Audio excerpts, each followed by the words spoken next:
Big day for this guy. As you saw the video with him on yesterday, he had the muzzle on. Brownie. Look at him trying to, he's insecure, so he's judged towards me.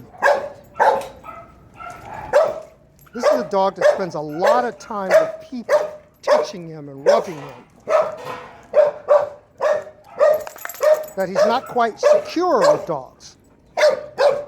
That's usually an indication. When I bring a dog out and he wants nothing but to be all around me, he's insecure. He's used to people satisfying him and giving him reassurance, and he's not familiar with solving his own problems. And this is a dog that can misread information because he's not thinking about how to control himself hormonally. Look at this. I can't even film him because he's all over me. Okay? Nemo. Nemo. Nemo will misread this dog. Come on. Hey. Look at this. Come on. Stubborn dogs, you can't let them disobey you. Nemo. You must make them do things. Otherwise, they don't respect you. You can come out later. Just want to deal with something with this guy here. See if we can get this guy to play. And we'll use Ella too, because we know she knows how to play. So it's going to depend on the other dog, usually, whether she's going to be a problem or not. And that's an insecurity too. She started with him yesterday, but he wants to play. Okay, there we go. She says, hey, who are you? Come on. This is dog language. 2-on-1. I got 2 girls, boy. What are you gonna do? Look at that. His hair is up a little bit, feeling a little insecure. You can see that right there. See that? We'll continue with it. A dog like this guy can be very complex because it's so attached to human beings. I'll give you an example of what I'm talking about. He may be fine out here with all the dogs and never a problem, except for 2 reasons. One, maybe there's a dog fight and this guy runs to get involved with the dog fight, but he doesn't start it. You see, like this. He sees something happening. Or his owner is involved with something, like a fight. And then he jumps in and misinterprets. You see, just as he was seeing these 2 dogs playing roughly, he did that. Now, she notices his dog. Look at the hair all across her back. Right?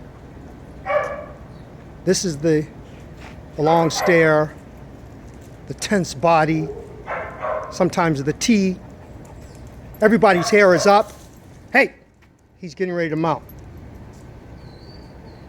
And I'm teaching them to keep one ear to me, as well as with the stimulant.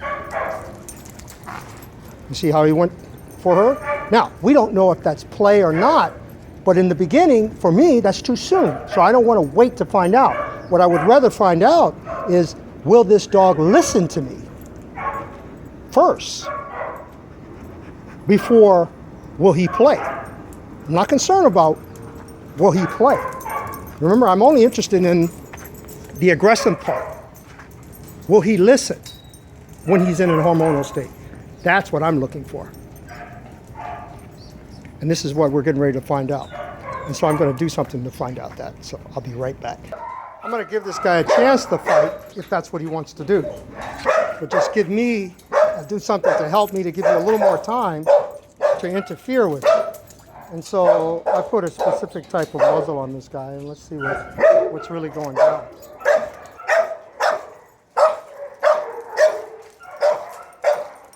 There we go. Again, I can't film him because he's right up under me. So let's recreate this situation of the dogs playing and see how he responds to it. This time I'm not going to stop him. I want to let the hair grow up and see where does he go from the hair rising on his back to the point where he becomes aggressive, if that's going to happen at all. Well, here we go. He sees them running. What will he do? He froze. But they didn't really know he was coming, so that's not a true test. Here we go.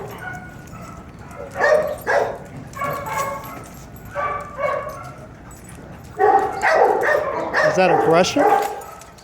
Is he being aggressive, or is he just want to interfere with the play?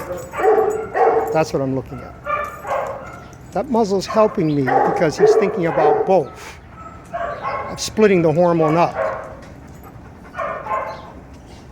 Look at this. She's inviting him to do it. She says, hey, do what you got to do. I'll be your huckleberry. His tail is not completely up. Hers neither. So they're just kind of figuring it out. It's my job as a mediator to watch it. Now, why do I have a muzzle on one and not the other? Because I've experienced this with the other dog. So I know where the hormone will go and how it will respond. And we can talk about that later also. But we don't know yet about him. You don't truly know a dog until you see him fight. You really don't. How does he fight? Why does he fight? Look at the teeth. There we go. See the teeth? Look at that. Now, the reason I'm allowing this to happen is because we don't know how this dog has been playing in the past. Does that T really mean aggression, or is that how he has learned to play? She's offering it to him. His tail is wagging just the way it's supposed to wag. Perfect. That's the behavior that's supposed to take place when the tail is wagging. But you notice how his tail is and hers at the time that the movement took place? She became assertive. He became indifferent. There we go. Now the tail is conflicted. Look, watch it. I love this dog's eyes. They just look like they're spinning. The problem with her is that she uses her mouth too much. And what she could do is bite down in the play at some point, and the dog can misinterpret it and start a fight. And I believe that's what happened the other day. She likes to use her hands. So this means that she's been wrestling with people. Usually when dogs use their hands, they learn that from people because we wrestle and roughhouse with them. And if this person that owns this dog or had fostered this dog is honest, they'll be truthful and say, yes, I wrestled with this dog.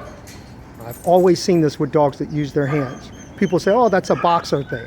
It may be, but I have found generally it's because, look at that. Look at that. See, he doesn't like that. He's being dominant. Okay? That's a problem. But see, he's conflicted in his dominance because his tail goes down. And her tail is halfway up because she was the one who he went after. So in defending herself, her tail goes up because she's a dominant dog. And then the fact that his feelings got hurt, his tail went down with his dominance. So here we go.